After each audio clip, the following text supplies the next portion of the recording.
and welcome to episode 2 of GIIS SMART Webinar Series, Choices and Voices, Explore, Adapt, Impact. An engaging series where we discuss the happenings in the field of digital pedagogy at GIIS. Here we meet expert educators from our own school who have invaluable experience in shaping the digital citizens of tomorrow. We also meet pioneers from EdTech industry during this engaging series. This is Deepika Sodhi from GIIS SMART Campus, Singapore. I'm your host for today's episode, Smart Teaching and Learning in Digital Age from Early Years. And we have with us our special guest for the day, Ms. Rema Rajiv.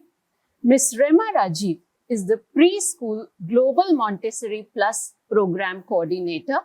She has been associated with GIIS for 15 years and has a rich experience of working with preschoolers throughout.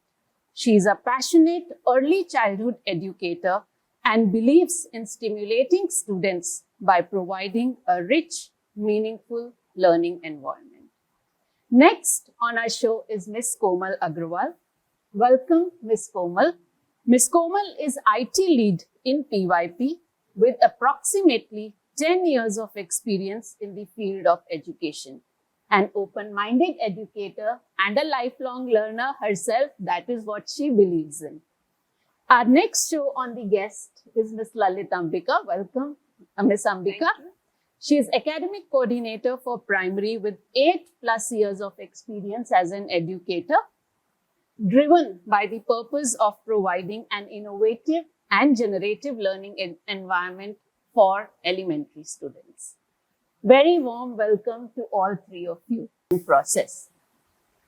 With onset of COVID-19 pandemic, there has been a paradigm shift and future of education is changing fast. At GIIS, we are striving to attain digital pedagogy to optimum through our own blended learning model that we are trying to apply from early years. And today's session is also aimed at discussing and seeing how we are gearing towards making education truly smart at GIIS right from elementary school. Yeah. So, I'm reminded of a famous quote from Dr. APJ Abdul Kalam. He said, creativity is the key to success in future. And what better than primary education to plant that seed of creativity? Absolutely. And with technology now as an aid to creativity and experience and collaboration, I strongly feel that future of education is not there without tech. Or if we put it this way, without proper integration of tech in daily teaching. So let's discuss from you, let's discuss with you, let's discuss with your guests. And I would like to ask and share your viewpoint, Ms. Rema, first. Why do you think it's imperative to integrate technology during formative years? What are your views on this? Well, thank you, Ms. Deepika. So life without technology is unimaginable in this digital age. So technology has to be used as a means of enhancing or, expanding their learning and supplementing their learning.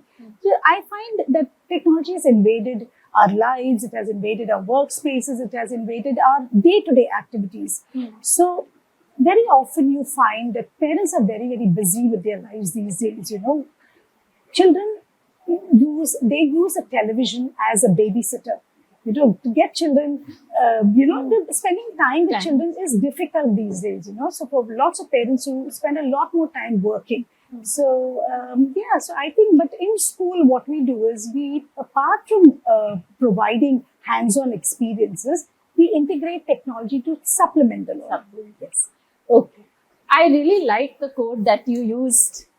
TV is like a babysitter. Yes. How apt, for parents, especially for working parents where, due to COVID, there were restrictions and people did not have a babysitter. I think, yes, TV, no doubt, has invaded our home. It has. TV, or for that matter, I would say this tiny screen, you know, it has invaded our home. Yes, It is now absolutely. controlling us, and we are like prisoners and slave to it. And imagine a 3-year, 4-year child glued to this screen.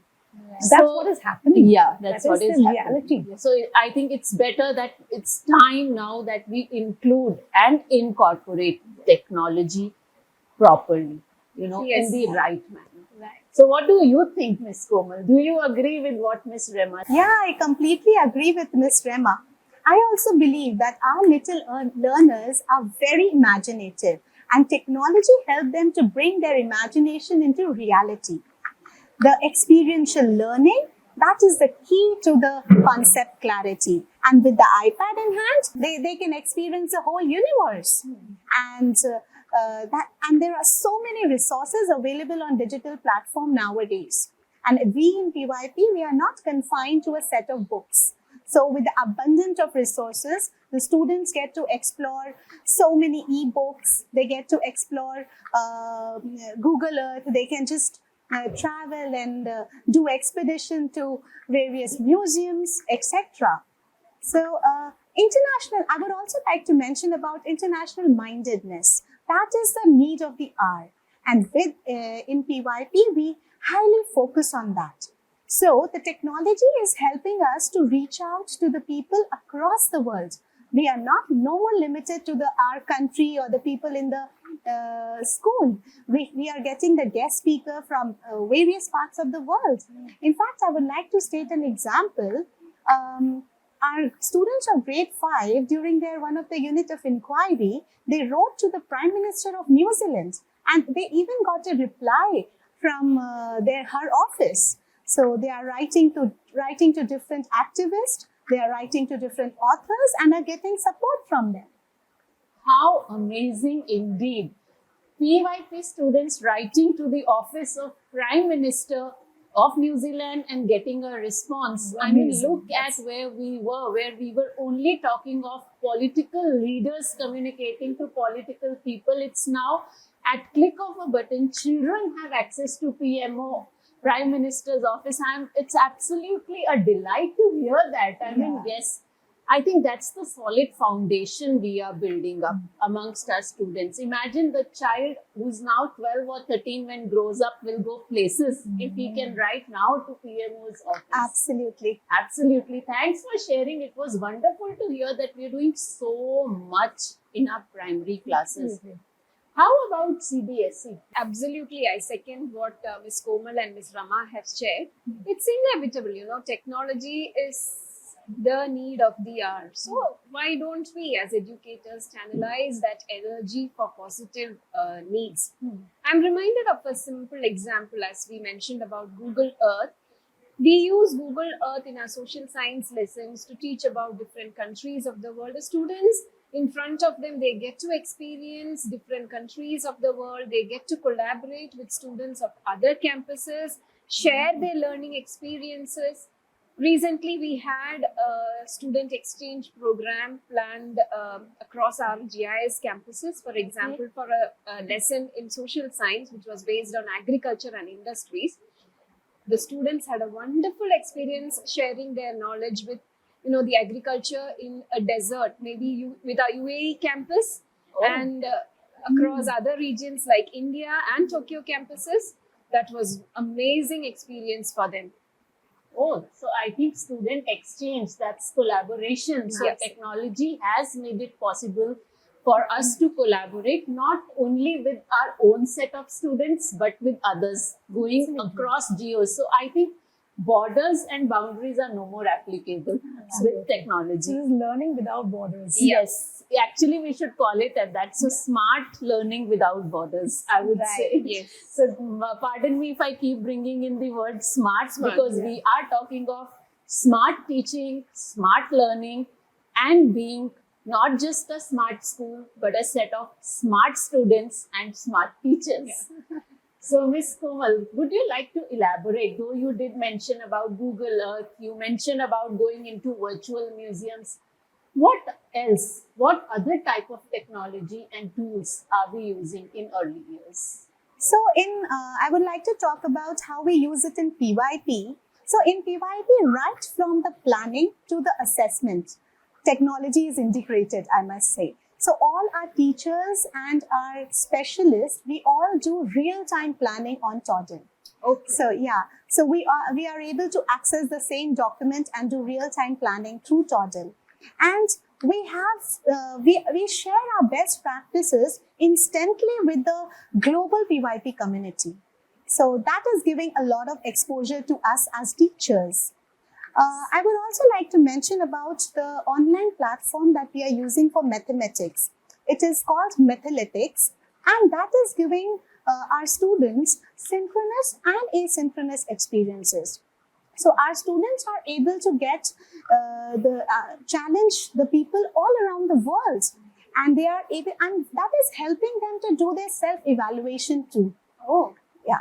So one more thing I would like to mention that we target a lot and we aim for critical thinking skills, and students use a lot of graphic organizers, right? Yeah. So we use the apps like Poplet and Canva to create the graphic organizers. So yeah, that is also a great help. Yeah. One more example I can give is about how they are using AR Maker these days. So they are creating characters and they are bringing life to their characters using augmented reality through the apps like AR Maker. And of course, I've already spoken about the expeditions that they do, and they have that virtual reality experiences. So, yeah. Oh my goodness. Augmented reality. Students creating their own favorite character and then I think living through it or Right. playing those characters. And I remember as a child, our parents were so worried about our mathematical skills. When we say mathematics is the essence. But like you said, Mathematica is, let us overcome even that. Yeah, and it is giving an international, exposure because they are able to challenge friends across the world. Like and this how helps we them said. to self-evaluate, where they are. Like how we said, going global. Right. Truly.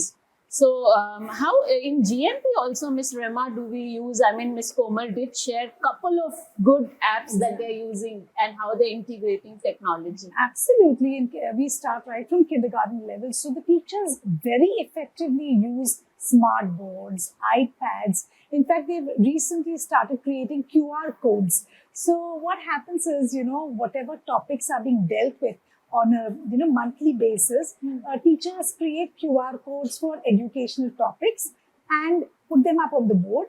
So children using the iPad scan the QR codes and that transports them to a educational website. So for example, if you're learning about shearing of sheep's wool, so using that QR code, they get to see what shearing of sheep's wool is. And the Epic app is absolutely epic for reading stories, So I think children love that app. And then a lot of puzzles and mazes are done using, technology. So and when you do puzzles and mazes, also it is the basic of coding. So children love, using gadgets. And yeah, but then there has to be a balance between overusing technology and not compromising it with play and other learning experiences. So I think learning in a fun way, Yeah. but I would rather put it as balanced way. Absolutely. Yeah. Absolutely. And how do we go about doing this and integrating apps or applying technology in CBSE, Ms. Ambika? yeah. For CBSE, we have been widely using such apps like HeyMath. And maybe other, mainly we have also, I would like to mention about our recent assessment that we conducted. A whole assessment for primary from classes 1 to 5 was conducted through Google Forms. So by this way, what I feel is what we achieved is already the students are digital natives. For them, it's just clicking. It's easy, easier than our generation. But by this experiment, what we achieved is to teach them what is academic integrity and honesty means, teaching them these values and how to be digitally responsible, that awareness of that is what we have tried to build in. I see. So I think, like as you mentioned, teaching academic integrity, academic honesty. If we talk of higher level, all our external partners, be it IBO, be it Cambridge, the first parameter on which they put the maximum importance and significance is academic honesty and Absolutely. integrating it in daily life. Yeah. So I think great going that, we are using technology, integrating it, but integrating it positively. Right from foundational. Right from foundation years. That's Yes. the best part. Yeah. And be it GMP, be it PYP, be it CBSE, there's no area where we have left behind or where the technology is not part of our daily teaching and learning. So Absolutely. we've got to keep up with times, Agreed. Otherwise, we'll be outdated. Yeah. But as we say, everything has its pros and cons. I'm sure there must have been few challenges or something that you might have faced so far. So any one of you can go, but then I would like to hear the challenges. So back in 2017, I remember when we were introduced to this gadget as a teacher, as an educator, I had many questions in my mind. Are we doing the right thing? Are we, exposing children at this age? And then I read up, I researched, but then when we started really implementing this, then I realized this is going to be the game changer. It's really awesome Yeah. the way it has helped in creating that curiosity in the children.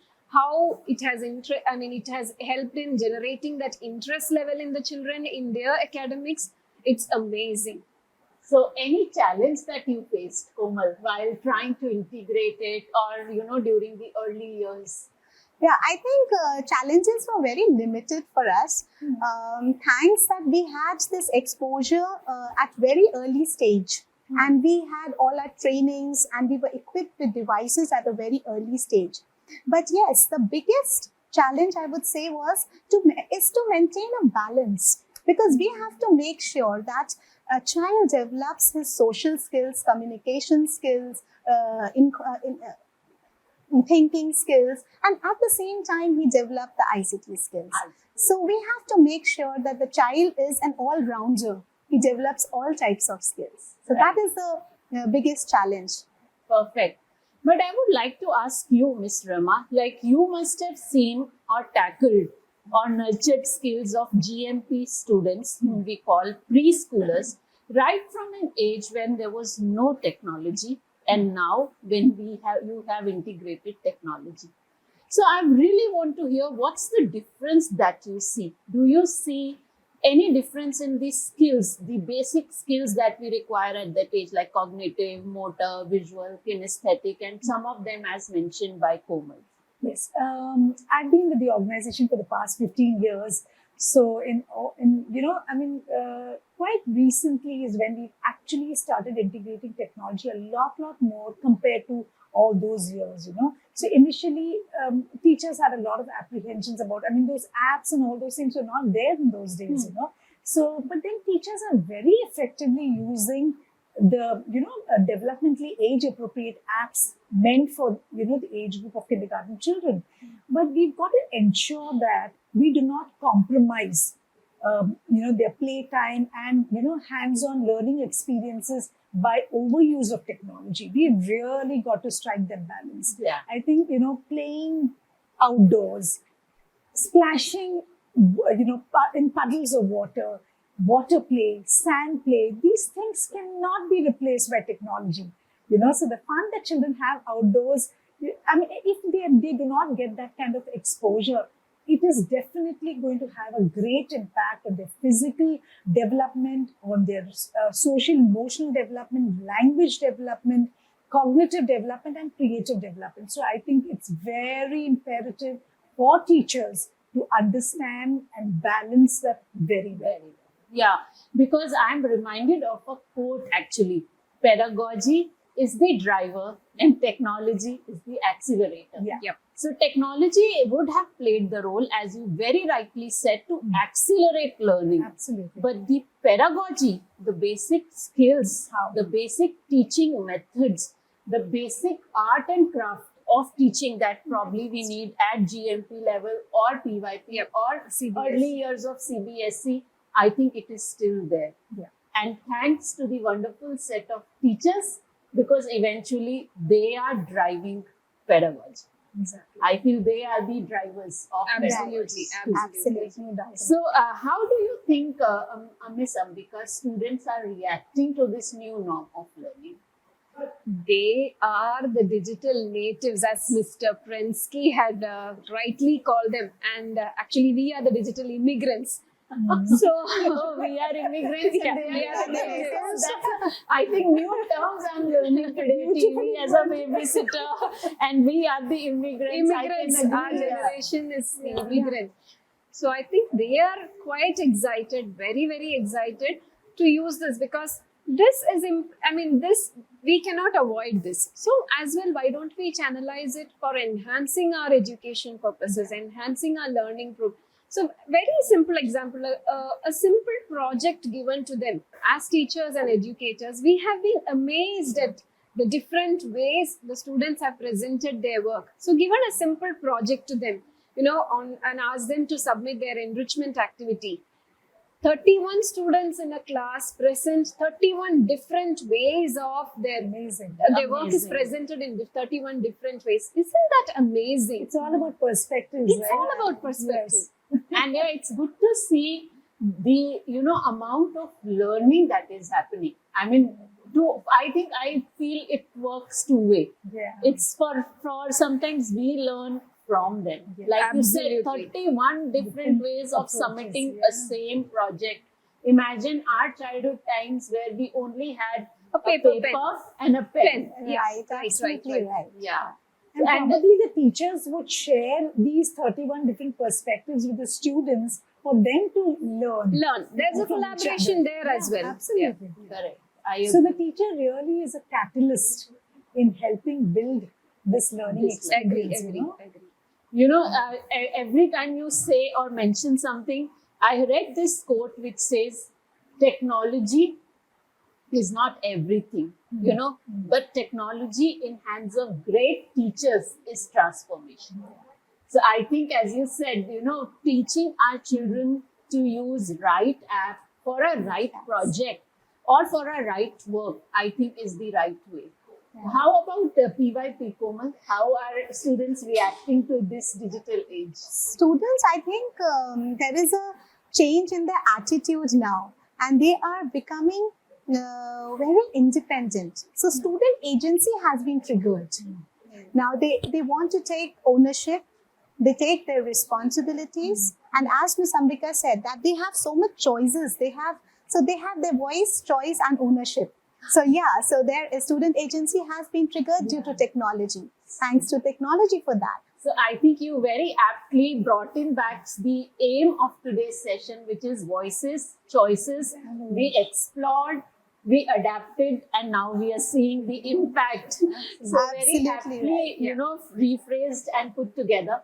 But linking to this, especially when it comes to IB, wherein we are really striving to build in those 10 IB learner attributes.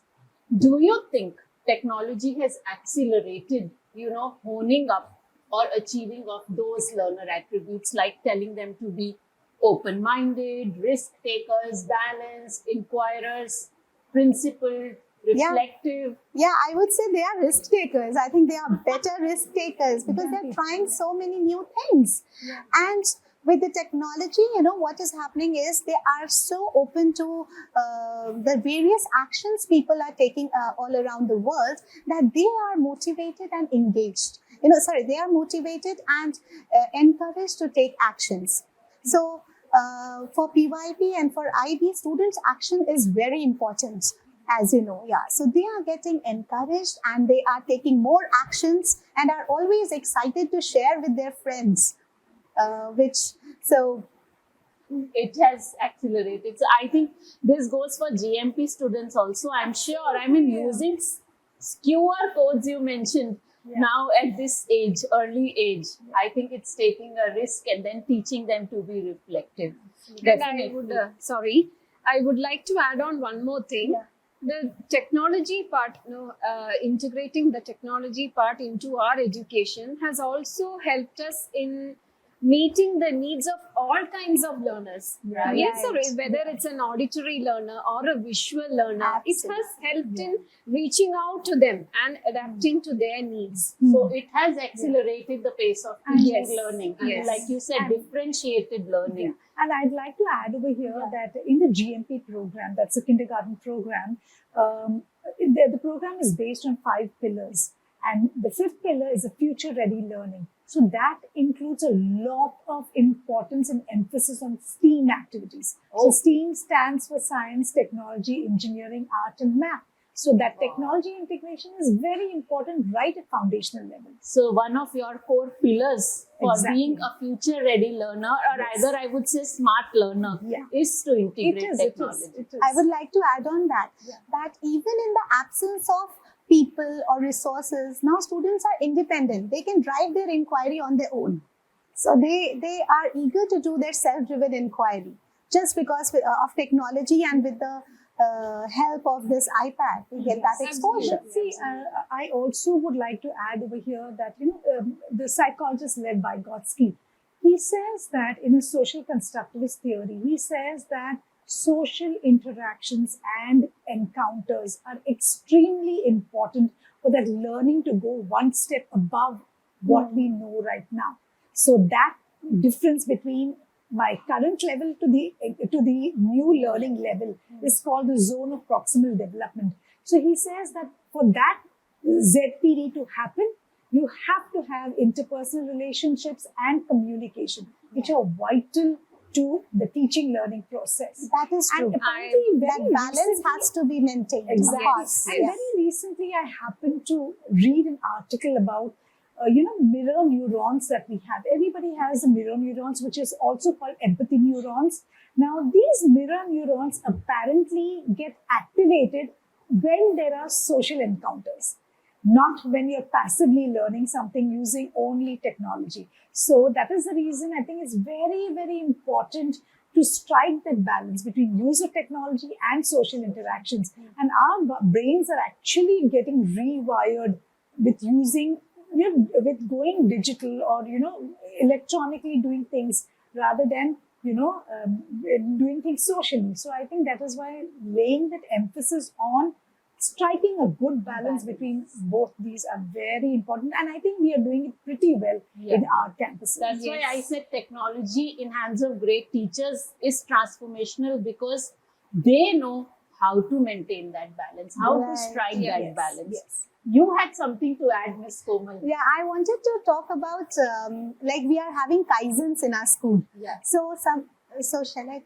So we, some students of grade 3 of my class, they are doing their Kaizens and they are making podcast series. So that is again, technology is enabling that, and students at such an early age, they are working on podcast series. That was so amazing to watch. It is really empowering. If you would have asked me 10 years ago what podcast means, We were not even knowing. we were not even aware. Yeah, because now I understand we are immigrants, no? Yes, Not yes, natives. It is very interesting to listen to a kindergartner use words like mute, unmute, subscribe, make me an attendee, make me, make me a host. These are all conversations that children are having. And Stop. adding on to Ms. Rama's, social interaction. Can you imagine this whole year we have conducted all our competitions and events virtually? Amazing. And collaboration and the interaction between the team members who are located in different locations. Exactly. That was possible, that is where I feel the students have been given that awareness of how to be digitally responsible, how to be using it in the right way. Yeah. I think this also is a very, very important aspect, using digital technology, digital tools, but using them the right way. Not misusing. Not misusing it. So are you taking any kind of proactive approach to ensure, or for example, some classes on cyber security or, ethics or code of conduct for digital So usage? students actually, regularly and in monthly basis are exposed to digital literacy is an important aspect of our curriculum. And right from kindergarten levels, right up to the senior levels, children are, they view videos on cyber wellness and well-being. So it's happening right from kindergarten level. You are doing it. Yes. And cyber security at Yes, your level cyber. also, you have Yes. sessions to kind of keep children in the know-how of good and bad. Yes, absolutely. So it is cyber wellness is not only a part of the ICT curriculum. It's definitely, as Ms. Rama pointed, monthly we have cyber wellness sessions with the students. But apart from that, cyber wellness and bibliographies and references to any project that they submit, that has been a part of already all the subject curriculums. The academic integrity. Yes, academic integrity. So are there any sessions in PYP on digital device usage? Yeah, of course. We also have those sessions. In fact, recently I conducted one session and our students created some comic strips. Oh. And so they created some comic strips on digital citizenship, which was, I can share some of them with you. And now they are eager to convert them using some storyboards. They want to have those comic strips using some apps. Oh, wow. And we are also building up a curriculum in PYP which will help all the teachers to understand that what all skills a child should develop at the end of each grade level. And in that curriculum, we are including digital citizenship. Oh, that's So we are going to talk about different aspects that will be discussed at each level. Like for grade 1, it can be as simple as that how much screen time should be allowed. Then grade 2, they can talk about that they should have strong passwords and all that stuff. And grade 3, they can talk about the hackers and a little bit higher levels. So we are building up the curriculum also. So like when we say, we are actually actively involved because we have that hands-on experience. So when we say engaged and gearing towards shaping digital citizens of tomorrow or future-ready learners, I think yes, as teachers at GIIS, we are ourselves driving that change, driving that transformation. But do you think, or I would rather put it this way, how easy do you think it was for you as a teacher to adapt to this new way of learning? So I think we as teachers are very open-minded and we are lifelong learners. So we knew that this is the need of the hour. So we were very open to this. And, when we saw that how it is enhancing our teaching and learning, then we are more actively, we are trying to look up and update ourselves with the latest technologies that are coming in the market, because we always want to give best to our students. Right. So we are exploring the new apps and we are trying to bring in our, because that is assisting us. Yes. So, like for example, for a little example of Zoom. Initially, Zoom was introduced to us for the virtual classes. But now we are not only limited to that. We are using the breakout rooms for the collaboration. We are using the poll features. We are using all the features of Zoom.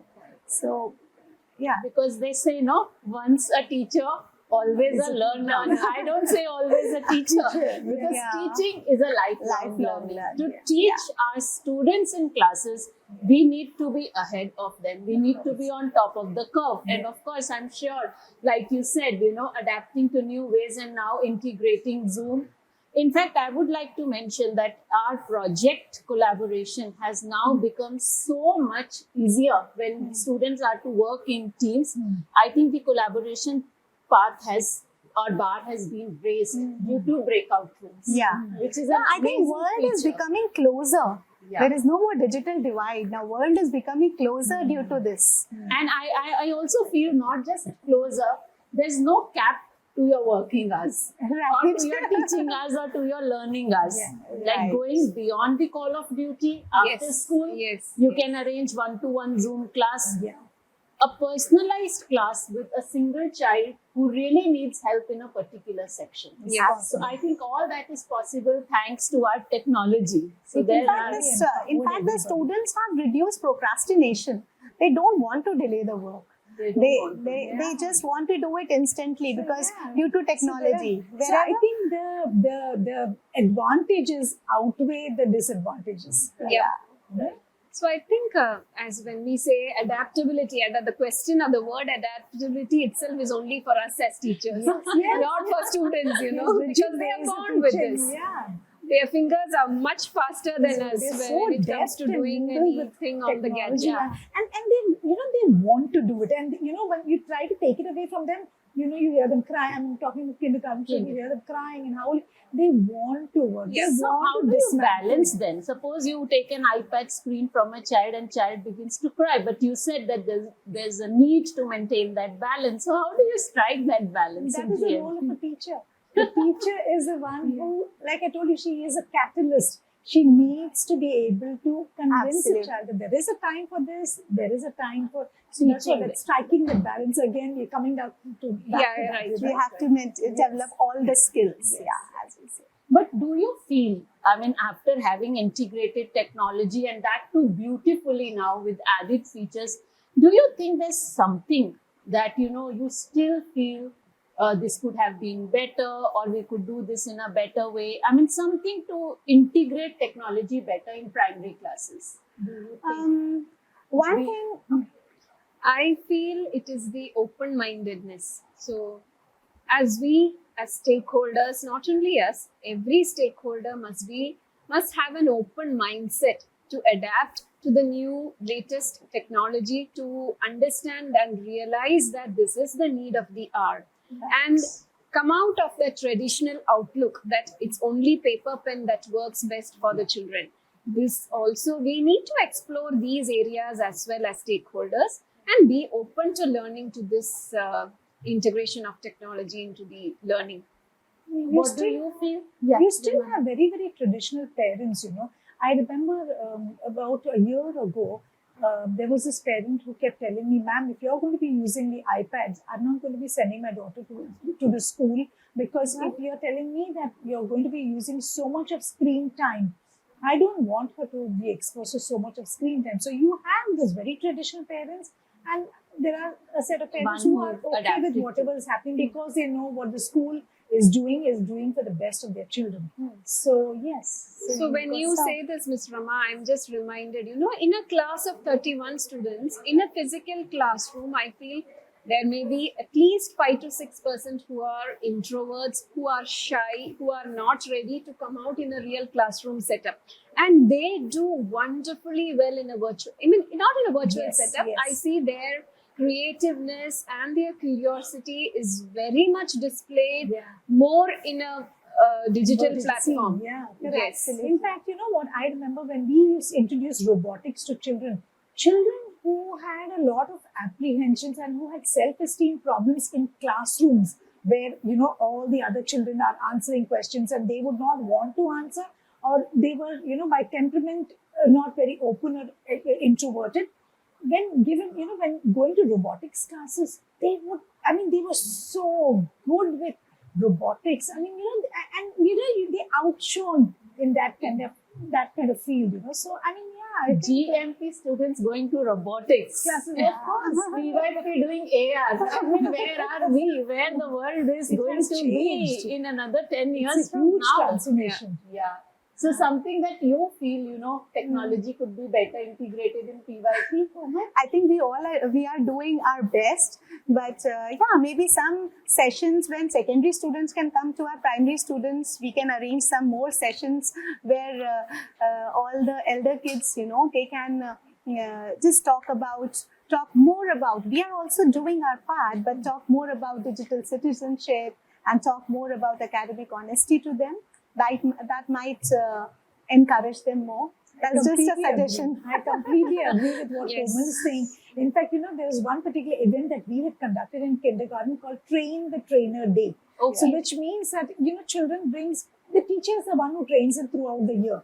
Okay, so this was a day where children would bring things from home and train the teacher how to work on those things. Wonderful. So I thought, Yeah. the same thing could be done Yeah. with technology savvy children, the older senior kids, who could train their teachers as well as junior students, Yeah. who could That benefit, will help. and those could go towards the CASAs.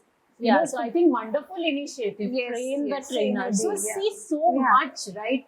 We innovate, we create, we apply. So Yeah. I would go back to choices and voices. We And explore, we adapt, Yes. and we make an impact. Absolutely. That's what it is all about. Yeah. Right. So with this question, we come to an end of today's session. Thank you so much to our viewers for joining us, and to our esteemed guests, Ms. Rama, Ms. Lalitambika, and Ms. Thank Komal, you. who took time out of their busy schedule to share with us how in primary classes technology is being effectively integrated, and we are truly at ensuring digital pedagogy is delivered in classes. Thank you so much. Thank you so Thank you much. so Thank much. you. Thank you. Don't forget to tune in to our next episode, where we'll share insights on how at a senior level we are integrating technology, how we are teaching our senior children to be actually smart, to be able to apply substitution, modification, augmentation, and redefinition with technology-based learning. Till then, bye-bye and have a good day. Thank you.